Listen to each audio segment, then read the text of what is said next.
We've all seen and heard a piano before, but do you know how it works? Who invented the piano?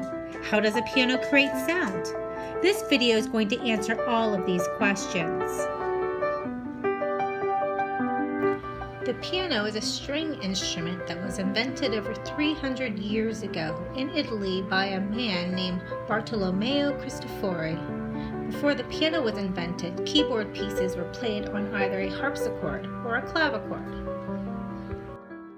This is a clavichord. As you listen to this example of a clavichord playing, you will notice that the sound is a sharper, more clipped sound. That's because the strings on the inside of a clavichord were plucked when a key was pressed with a mechanism called a plectrum.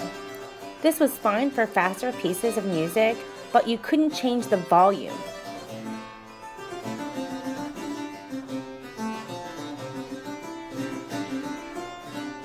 You couldn't play soft or loud, it only played one dynamic level.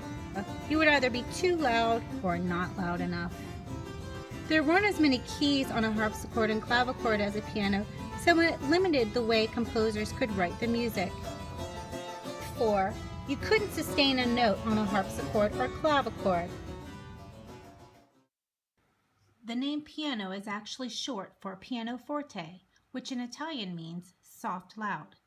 The piano was unique among instruments in its class because, with its invention, a performer could now not only play many notes simultaneously, but also had instantaneous control over the dynamics of those notes.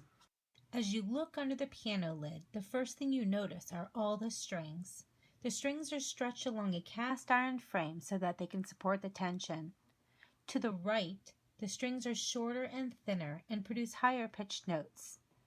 As you move down to the left, strings become longer and thicker to produce lower sounding notes.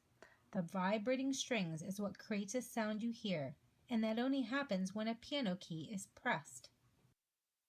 The modern day piano has 88 keys, 52 long white keys and 36 short black keys, and spans over 7 octaves.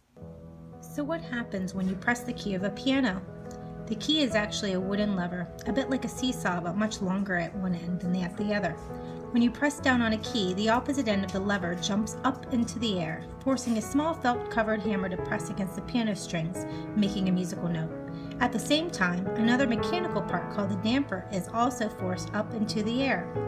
When you release the key, the hammer and the damper fall back down again. The damper sits at the top of the strings, stops it vibrating, and brings the note rapidly to an end. The result is a beautiful, expressive, and dynamic instrument that allows the musician to stretch the full limits of their creativity with endless possibilities.